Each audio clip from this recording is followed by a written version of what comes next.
जय श्री कृष्ण दोस्तों, आंवला नवमी की बहुत बहुत बधाई हो। दोस्तों, कार्तिक मास के शुक्ल पक्ष की नवमी तिथि के दिन आंवला नवमी का पर्व मनाया जाता है।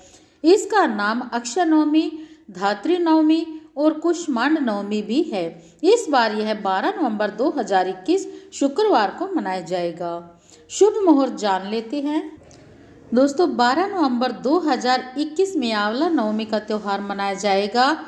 और दोस्तों, आज की वीडियो हम लेकर आए हैं आंवला नवमी का शुभ मुहूर्त, पूजा विधि और उसकी पौराणिक कथा। तो दोस्तों, 12 नवंबर 2021 दिन शुक्रवार को सुबह 6:50 से दोपहर 12:10 तक पूजन का शुभ मुहूर्त रहेगा और नवमी तिथि प्रारंभ होगी 12 नवंबर 2021 दिन शुक्रवार को सुबह 5:51 से प्रारंभ हो जाएगी, जो 13 नवंबर शनिवार को सुबह 5:30 तक ही रहेगी। दोस्तों, आंवला नवमी के दिन आंवला के वृक्ष के नीचे भोजन बनाने और भोजन करने का विशेष महत्व है। आंवला नवमी को ही भगवान विष्णु ने कुष्मांडक दैत्य को मारा था। इसी दिन भगवान श्री कृष्ण ने कंस का वध किया था और 3 वन की परिक्रमा की थी। आज भी लोग अक्षय नवमी पर मथुरा वृंदावन की परिक्रमा करते हैं। संतान प्राप्ति के लिए इस नवमी पर पूजा अर्चना का विशेष महत्व है। इस व्रत में भगवान श्री हरि का स्मरण करते हुए रात्रि जागरण करें। मान्यता अनुसार इस दिन किया गया कोई भी शुभ कार्य अक्षय फल देता है, अर्थात उसके शुभ फल में कभी कमी नहीं आती। उसके धार्मिक महत्व के अनुसार आंवला नवमी के दिन ही द्वापर युग का प्रारंभ हुआ था और स्वयं श्री भगवान कृष्ण ने जन्म लिया था। वृंदावन की परिक्रमा का प्रारंभ भी इसी दिन से होता है। दोस्तों, जैसा कि हमने पहले ही बता दिया है, आंवला नवमी का शुभ मुहूर्त दिन शुक्रवार 12 नवंबर 2021 को सुबह 5:51 से शुरू होगा और शनिवार 13 नवंबर 2021 को सुबह 5:30 तक नवमी रहेगी। पूजन का सबसे श्रेष्ठ और शुभ समय शुक्रवार के दिन 6:50 से दोपहर 12:10 तक रहेगा। इस दिन रवि योग शुक्रवार का 2:54 शाम से 13 नवंबर को 6:14 सुबह तक रहेगा। इस अवधि में पूजन करके इस दिन का लाभ लिया जा सकता है। पूजन की विधि क्या रहेगी? आंवला नवमी के दिन दैनिक कार्यों से निवृत्त होकर स्नान आदि करके स्वच्छ वस्त्र धारण करें और पूजन की सभी सामग्री एकत्रित कर ले। अब आंवला वृक्ष के नीचे जाएं और आंवला वृक्ष के आसपास की सफाई करें और वृक्ष की जड़ में जल अर्पित करें और उसके बाद कच्चा दूध डालें।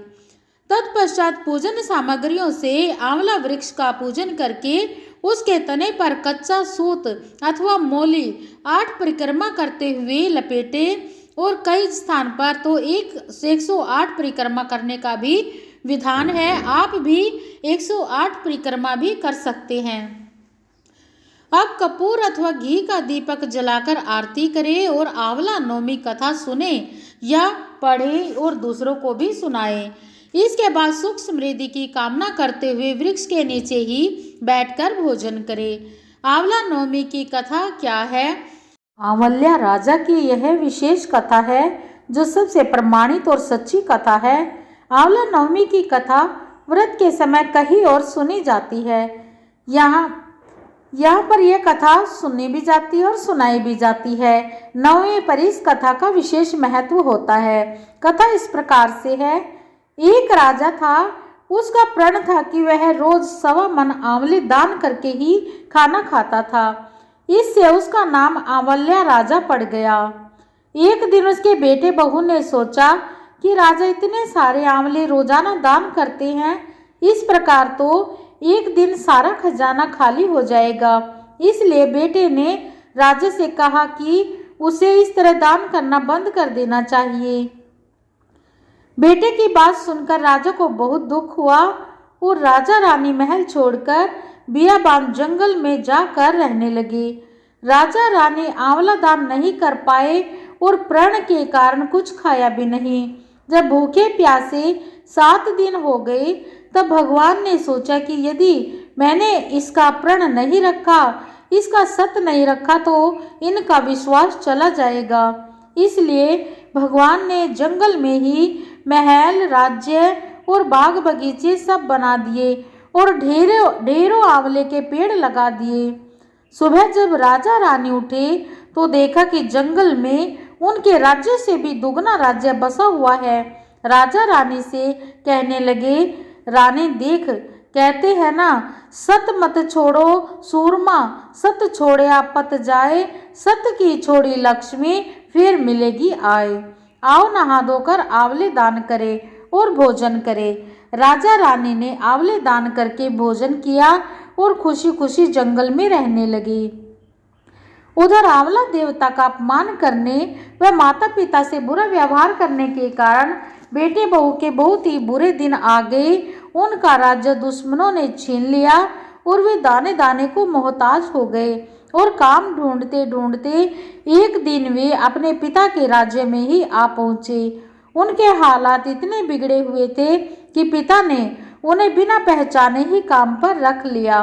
बेटे और बहू ने सोचा भी नहीं था कि उनके पिता इतने बड़े राज्य के मालिक होंगे, सो उन्होंने भी अपने पिता को नहीं पहचाना। एक दिन बहू ने सास के बाल गूंथते समय उसकी पीठ पर मस्सा देखा।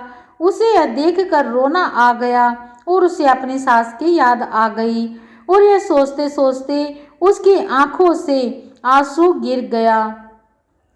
सास के जब पीठ पर आंसू गिरा तो उसने रोने का कारण पूछा।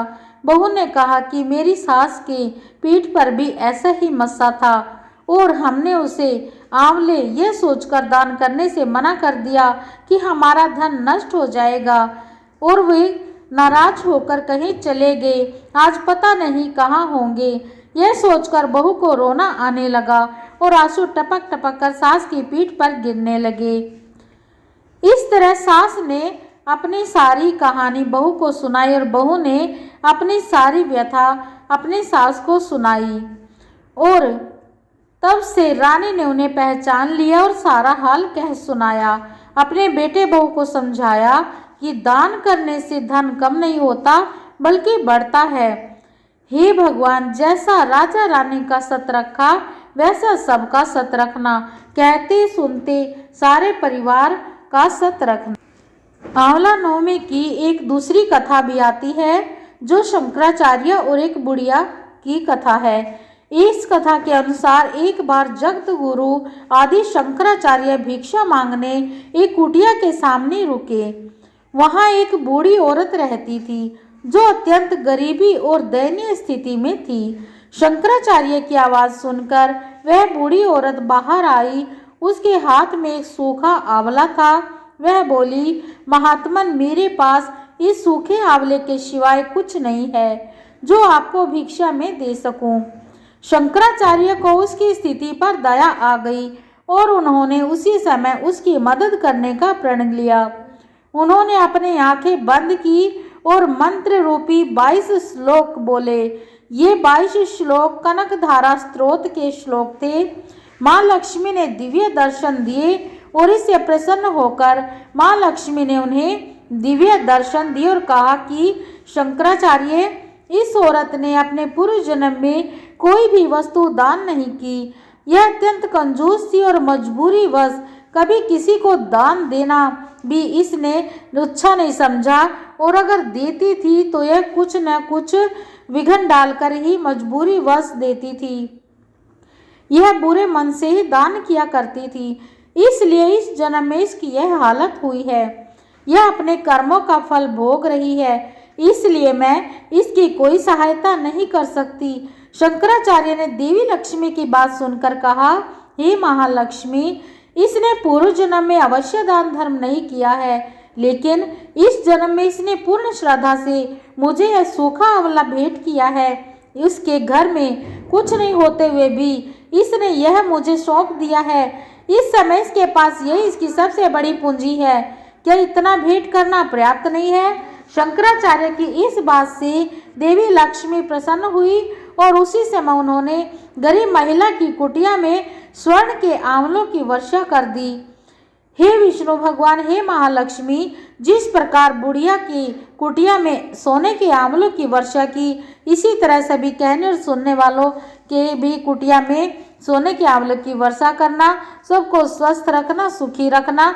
इसी के साथ जय महालक्ष्मी, ओम नमः शिवाय और आंवला नवमी महाराज की जय।